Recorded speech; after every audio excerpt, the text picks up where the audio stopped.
Oke, teman-teman, kita berjumpa lagi di pertemuan kali ini, yaitu kita bahas tentang steam boiler.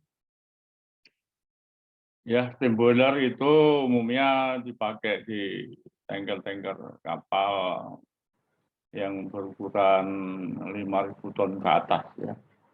Itu baru disebut boiler. Dan boiler ini dipakai untuk ya, tenaga uap bertekanan dan panas. Cukup berbahaya memang, tapi kita perlu tahu bahwa pada zaman dulu safety pun juga sudah dipelajari dan diantisipasi. Kita bisa melihat tahun 71 telah lahir 2 kapal kembar.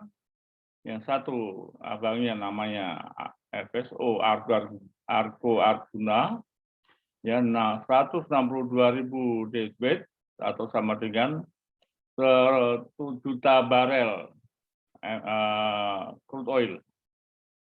Yang kedua artinya kira-kira 6 bulan kemudian lahir juga floating storage Quintana Thomas, ya agak lebih ramping dikit dan lebih modern dikit.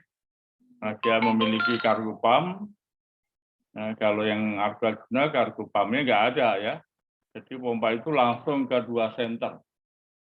Saya diberi kepercayaan untuk mengoperasikan, merawat dan memperbaiki FSO Argo Arjuna. Ya, karena itu barefoot charter, jadi seluruh keberadaan kapal itu, ya, kondisi apapun, kemudian dikelola Medco Energy, waktu itu namanya Expand Internasional, ya. Dan kemudian tahun 2004 berubah nama Medco Energy. Mari kita lihat sejarahnya bahwa kapal ini luar biasa, sangat luar biasa. Karena 2 kapal itu sampai hari ini adalah genap 50 tahun, 1901 sampai 2021, dan kedua-duanya mendapat penghargaan diperpanjang untuk spesial kelas survei yang ke-11 atau yang ke-55 sampai 55. Berarti kondisi kapal di atas 70%. Saya akan beberapa channel nanti akan kami bahas secara singkat, karena sesungguhnya semua kapal itu minimum IMO mengatakan didesain, dibuat, dirancang, di planning, di exploiting, dioperasikan minimal 25 tahun. Itu berdasarkan IMO melalui 5 komitenya yang terkenal yang menerbitkan regulasi melalui konvensi dari semua komite. Kapal ini cukup bagus, saya sangat bangga. Kalau Argo Arjuna tiap bulan saya rawat, datangi. Kalau ini ada saham operasional sekitar 25%, jadi setiap 3-4 bulan saya ikut mensurvei kapal ini, kondisinya sangat bagus, melebihi dari yang pertama Argo Arjuna. Baik, kita lompati lagi, sebab nanti kita akan bahas lebih banyak tentang yang di dalam. Sekali lagi, semangat pagi teman-teman, seprofesi maritim di darat dan di kapal di seluruh Indonesia, dari Merauke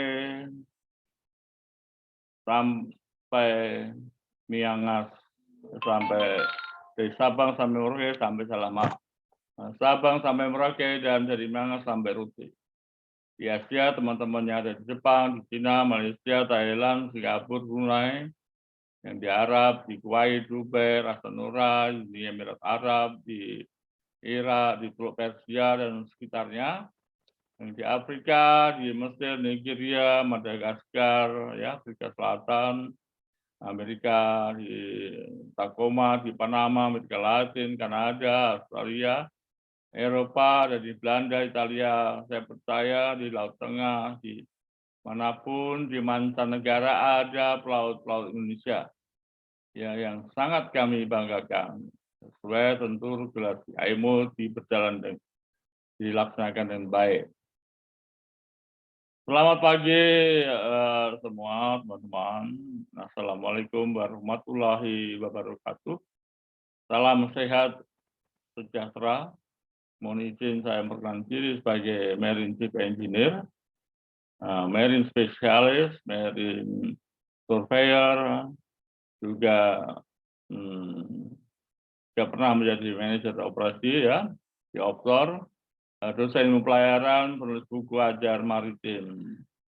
Ini memperkenalkan yang sudah kami sampaikan dalam buku-buku sebelumnya. Baiklah, beda buku kali ini adalah tentang marine steam turbine, ya, atau bahasa kita ketel uap kapal. Ya. Yang pertama tetap semua buku saya tampilkan dasar hukumnya adalah International Maritime Organization yang mempunyai konvensi-konvensi yang saya kenal, yaitu Safety of Life at Sea, dan tentu ini yang didelegasikan kepada International Classification, juga International Safety Management. Ya. Ketambahan kali ini latihan tugas dan rangkuman. Baik teman-temanku, ini secara singkat saya hanya punya 3 perusahaan pelayaran yang pernah saya alami. Satu di Pertamina Shipping, yaitu dari 74 sampai tahun 2001. Kemudian di Medco Energy, ini perusahaan minyak, tapi mempunyai 2 offshore yang juga mencarter kapal-kapal yang lebih dari 26 tahun 2001 sampai 2014. Yang ketiga adalah PT Prada Maritim Offshore Operation Manager 14 sampai 2016. Selain itu, kesibukan saya part-time sebagai dosen di Balai Besar Pendidikan mulai tahun 2002, SK Direktur Akademi Pelayaran mulai 2004, artinya setelah ada SK. Kemudian Pertamina Marine Training ya tahun 2005, dan di Sekolah Tinggi Ilmu Pelayaran STIP tahun 2016 sampai sekarang. Profesional yang kami lakukan dan Marine Engineer itu kebanggaan saya ya, dari tahun 81 sampai 90, di tahun 96 sampai 81 80 sebagai masinis 4 3, sebagai Marine Chief Engineer ya, kami tanker tahun 90 sampai 2001. Juga selanjutnya kami nikmati sebagai auditor International Ship and Port Facility, auditor ISM Code, auditor Performance and Safety Operation, dan selanjutnya juga kami dapat 3 penghargaan rekor muri yang tidak pernah kami harap-harapkan, dan tapi itu ya saya maklumi saya sebagai orang bodoh tapi hanya rajin kerja. Itu kerja saya. 3 alma mater ini yang kami syukurin ya, tahun 73 masuk Akpeni, 76 lulus, mestinya saya tulis 76 lulus dengan jasa BD ya, sampai tahun 80, kemudian 81 saya jasa A. Berikutnya tahun 87 kita ambil AMKB dan Strata B ya, itu 2 jasa, 2 SK Menteri atau cikal bakalnya STIP. Dan yang terakhir 10 tahun kemudian di BPJIP tahun 97 mengambil AMKC, dan kemudian ada penyetaraan AMKC menjadi ATC 1 angkatan pertama tahun 2001 ya, yang ada di BPJIP sekarang sudah sangat banyak. Ya, mari kita lihat bahwa tiga-tiganya ini saya kira wajar sekali saya mengabdi kepada profesi ini karena 3 sekolahan ini saya mendapatkan scholarship atau beasiswa ya. Di waktu akademi Taruna dapat beasiswa dari Pertamina atau Pranegara, di BP3IP, di STP juga dapat beasiswa, dan waktu AMKC demikian juga. Nah, sekarang timbal baliknya saya ingin mengabdi berkutat dalam profesi kapal ya. Saya sangat prihatin bahwa 10 tahun terakhir ini banyak sekali kapal yang mengalami kecelakaan, baik di internal kamar mesin maupun di deck department. Ya, apalagi yang menyedihkan, memprihatinkan kalau terjadi kebakaran, bahkan memakan korban. Dan selanjutnya juga kapal tenggelam dan membawa korban sangat banyak. Di sini kita bisa lihat ya, ada kapal dulu namanya Ocean Venture ya, punya Ocean Tanker yang dibeli oleh satu perusahaan. Itu saya dipercaya sebagai marine surveyor. Dan luar biasa, kapal yang sudah berumur 25 tahun tepat, ya kurang 1 bulan itu, ternyata kondisinya masih sangat bagus. Ya kalau bandingkan dengan kapal-kapal yang 26 yang kapal yang kami alami, itu kalah. Jadi bukan kita pesimis, tapi justru kapal yang dioperasikan oleh Ocean Tanker Singapura itu perlu menjadi contoh dan motivasi semua kapal yang kami kunjungi. Nah, ini kemudian dijadikan floating storage menggantikan Argo Arjuna. Argo Arjuna yang sistemnya Titan atau Mas tadi itu 162.000 deadweight atau 1 juta barel, ya. Terus diganti dengan Laksmiati atau Astro Pegasus dulu kapal 90.000 ton. Dan yang ketiga adalah kapal ini yang diberi nama Bangka Marine Terminal. Nama kapalnya adalah Pelita Bangsa. Dan ini kapal yang 25 tahun yang sangat menarik. Kebersihannya luar biasa, sampai di dasar kamar mesin tidak ada setetes pun minyak-minyak yang biasa di kapal-kapal lain. Generator 3 masih bisa paralel dengan 3 unit ya. Main engine 14.000 horsepower masih sangat bagus, dan boiler ada 2 ya, satu belum pernah ganti pipa, satu lagi baru 10 batang. Ya, ini poin saya, mesinnya keseluruhan masih dalam kondisi 80% ke atas. Mari kita simak ya, ini dioperasikan di utara Pulau Bangka. Baik ya, saya akan masukkan satu pemahaman atau filosofi atau kejiwaan buat teman-teman yang di laut maupun yang di darat. Ya.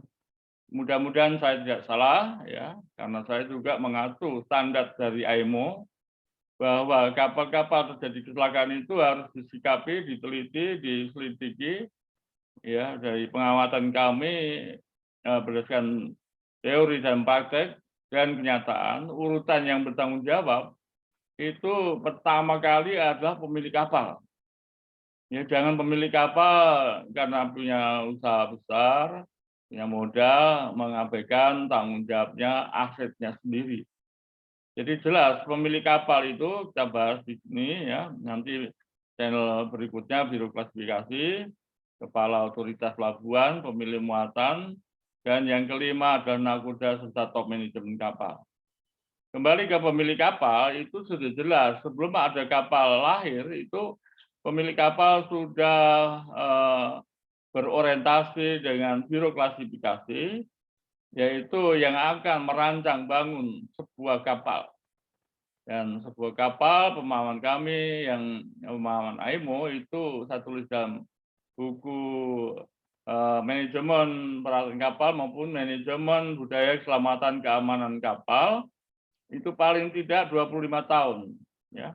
Baik kapal kecil maupun kapal besar yang standar IMO itu dirancang bangun oleh Biro Klasifikasi Nasional maupun Internasional. Jadi sungguh-sungguh di dalam Biro Klasifikasi itu ada tenaga-tenaga ahli, ya, insinyur maupun ada 1-2 mantan orang kapal. Saya perhatikan Biro Klasifikasi manapun kira-kira hanya 5% yang mempunyai ekspor, ya, tentang kapal. Mestinya itu agak ditambah lagi sehingga bidang operasionalnya bisa lebih nyambung, ya. Pemilik kapal sepenuhnya adalah yang memiliki aset dan ingin kapal itu benar-benar layak laut. Kapal itu dioperasikan dengan baik, ya. Dan setiap tahun diadakan annual class survey. Oleh karena itu hire ke Biro Klasifikasi. 2,5 tahun ada intermediate class survey, 5 tahun ada spesial class survey, dan banyak survei-survei lanjutannya, ya, continuous survey, renewal survey, dan seterusnya. Jadi setahun kelima itu kapal diharapkan minimal penurunan atau depresiasi atau kondisi itu 5%. Wajar lah kalau 1 tahun juga 1%, 5 tahun 5%. Jadi kondisinya menjadi spesial class survei pertama adalah 95%. Ya, sudah tidak baru. Dan spesial survei kedua adalah tahun ke-10 itu diperkirakan menjadi 90%, dan tahun SS ketiga atau 15 tahun itu masih kondisi 85%. Diperkirakan juga tahun SS ketiga atau 15 tahun itu baru terjadi break-even point atau titik impas atau kembali modal. Jadi sungguh-sungguh pemilik kapal walaupun dia orang yang terkaya di dunia pun mengharapkan kira-kira 15 tahun pertama kapal harus sehat. Berikutnya SS keempat, kelima itu mendapat keuntungan-keuntungan, ya, untung atau rugi itu tergantung bagaimana kapal itu berjalan waktu. Di sini teman-teman yang saya kadang di kelas bertanya berapa umur kapal waktu dibuat. Ada yang 15 tahun, ada yang 20 tahun, ada yang 25, ada yang 30.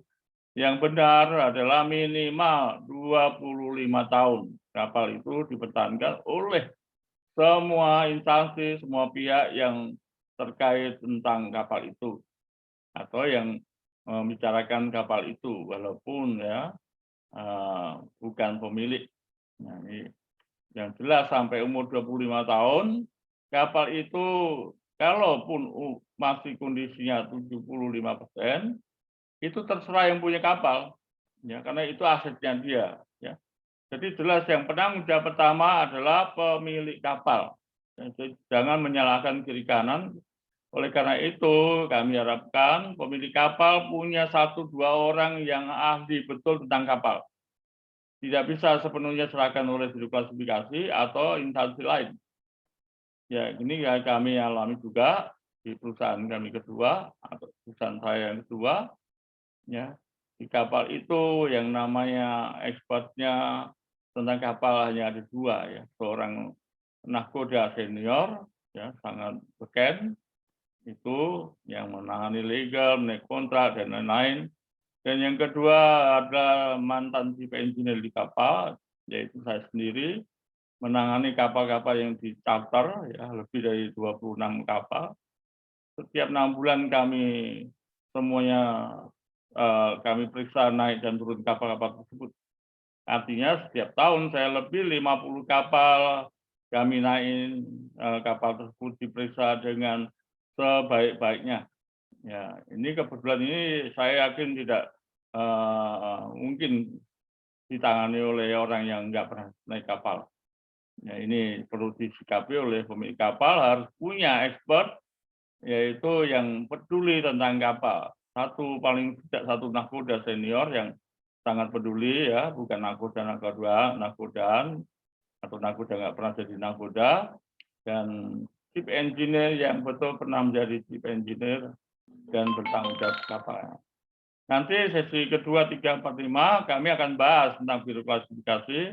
Next channel adalah Kepala Otoritas Pelabuhan. Ini beliau-beliau yang sangat bertanggung jawab tentang kapal. Ya. Ini jelas. Kalau usia 25 tahun, pemilik kapal masih punya otoritas dan hak mau kapal diperpanjang, belajar lagi untuk 5 tahun ke depan, atau di-scrap, ya, dibersituakan. Itu wewenangnya yang punya kapal. Ya, senang kapal-kapal baru ya scrap aja, ganti kapal yang baru gitu ya. Tapi kalau masih memanfaatkan kapal itu sah-sah aja. Seperti halnya tadi kapal Titan Thomas itu sangat bagus. Kapal Argaduna yang sudah dinyatakan layup ya 30 tahun, layup 3 tahun, ya saya dan tim memperbaikinya sehingga kapal itu di usia 30 tahun dalam kondisi 80%.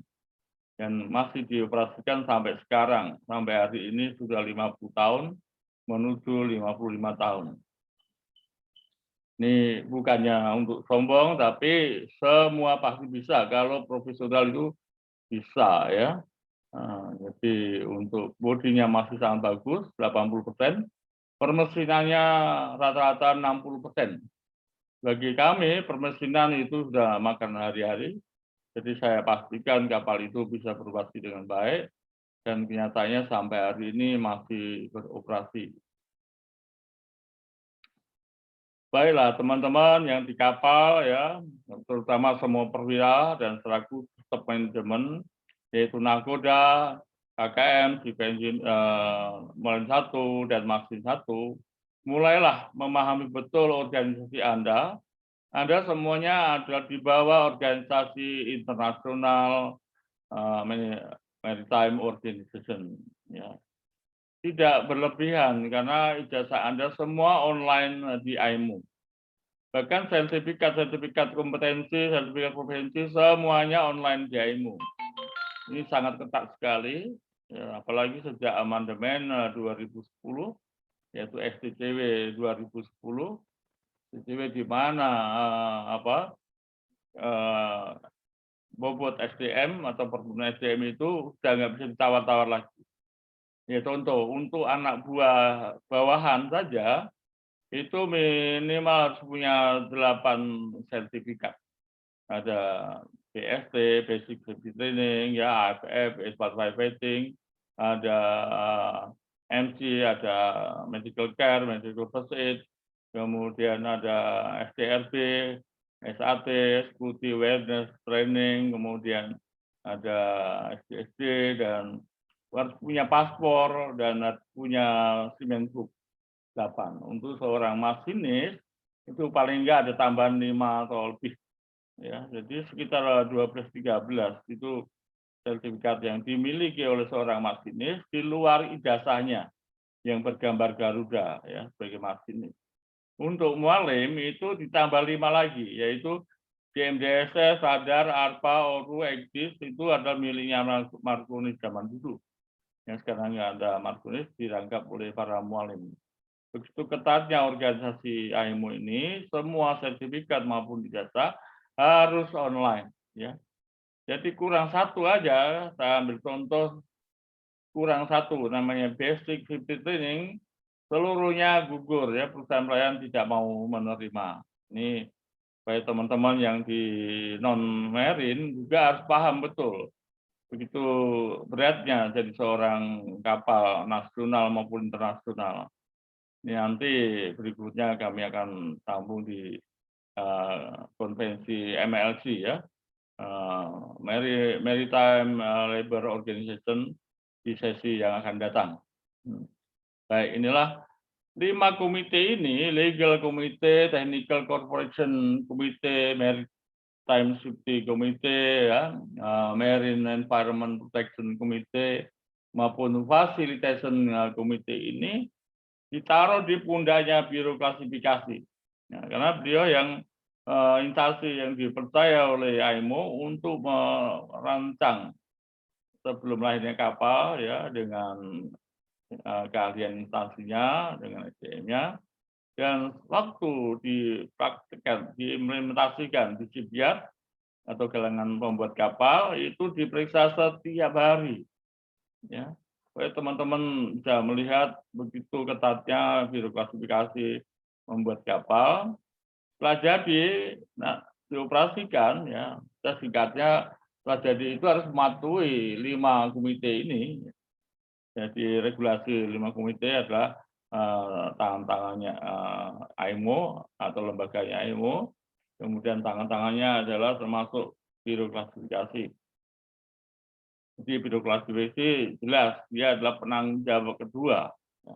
Saya akan bahas di channel berikutnya tentang biro klasifikasi ini. Kemudian turunannya dari setiap komite, salah satunya adalah turunan dari Maritime Safety Committee.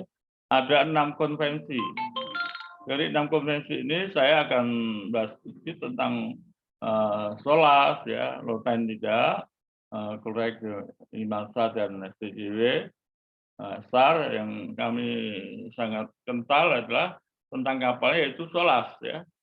SOLAS sampai mencakup semua regulasi tentang kapal. STJW tentang orang-orangnya. Tentu berikutnya sudah kami bahas di buku manajemen tentang ISM Code, ISPS Code. Ya, saya sendiri ya, sebagai auditor ISM Code, auditor ISPS Code. Juga saya punya sertifikat Marine Class Surveyor, juga di satu perusahaan pemilik kapal BUMN, kemudian juga di satu pencharter, ya, perusahaan minyak juga, pencharter kapal-kapal, dan yang ketiga adalah pemilik kapal dari perusahaan swasta. Inilah untuk menjadikan kapal layak laut ini tidak gampang. Semua pihak instansi sempat berbicara tentang kapal, harus merasa bertanggung jawab tentang kapal. Apabila terjadi kecelakaan, jadi hal-hal insiden, aksiden, itu sampai di mana tanggung jawab kita yang terkait dengan kapal itu. Oleh karena itu, saya merasa terpanggil untuk mengatakan 5 instansi penting yang atau organisasi penting atau yang terkait tentang adanya kecelakaan, mulai dari yang saya sebutkan di atas, pemilik kapal, biro klasifikasi, syah bandar, kemudian penyewa kapal, ya, jangan sembarangan, apalagi yang pengatur penumpang-penumpang. Penumpang itu muatan yang bergerak, ya, jadi banyak kapal yang tenggelam dalam tahun ini pun juga pasti banyak. Dan yang kelima adalah profesional, nakoda, dan top manajemen. Ya, saya tidak angkat ke bawah, ya, ABK yang lain atau bawahan, karena itu semua diatur oleh top manajemen. Mari kita percepat lagi. Baik, ya, dasar hukum permesinan ini tentu nggak perlu kami bahas lebih jauh karena sudah dibahas terlebih dahulu. Tentang YAIMO hanya menggugah Anda semua bahwa kita ada 5 komite yang memayungi kapal layak laut. Oke, lanjut, ya, untuk regulasi-regulasi SOLAS ini dipakai, ya.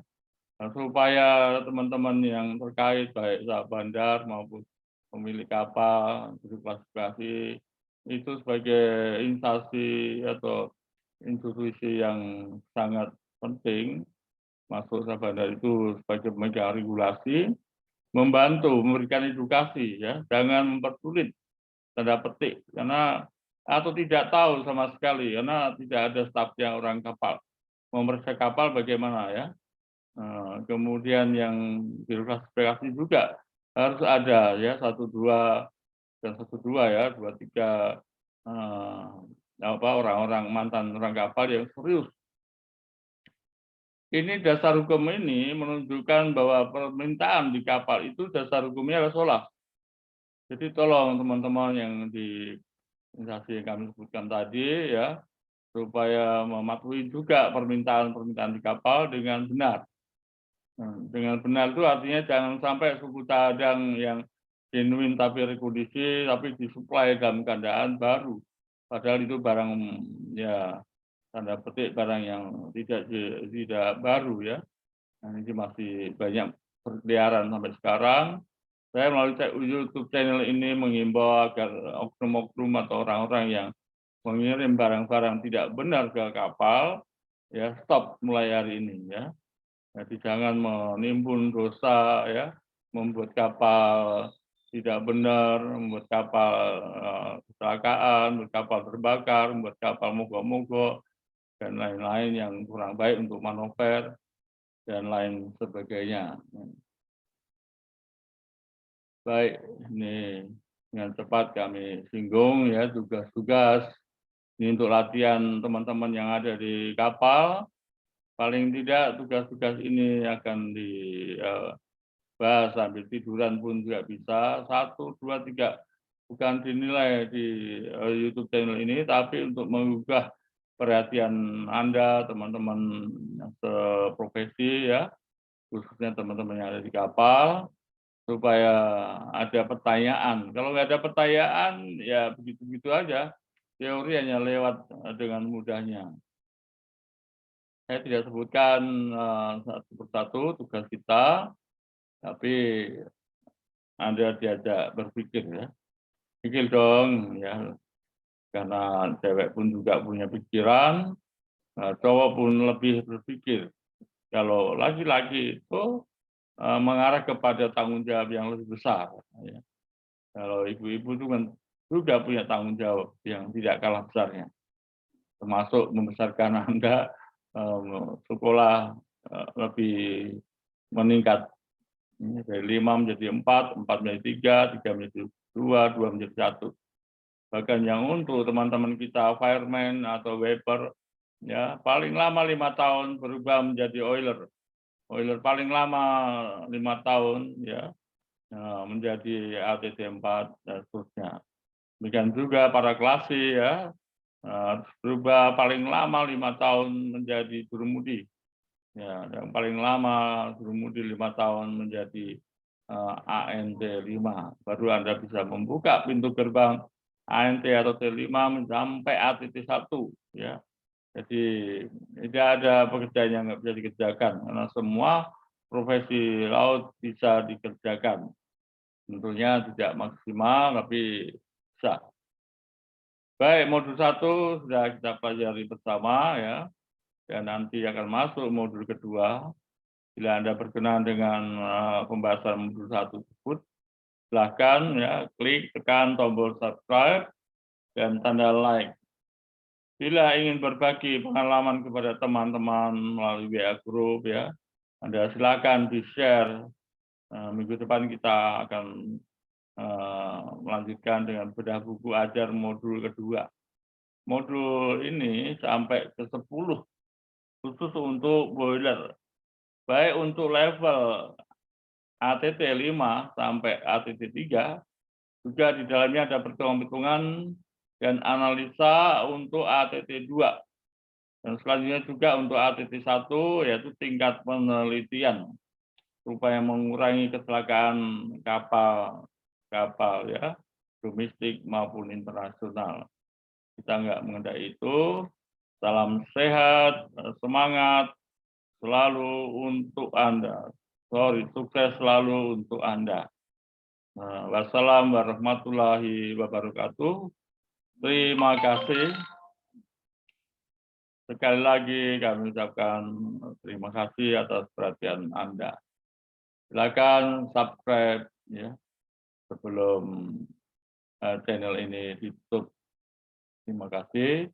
Kita akan masuk dalam modul kedua dan seterusnya.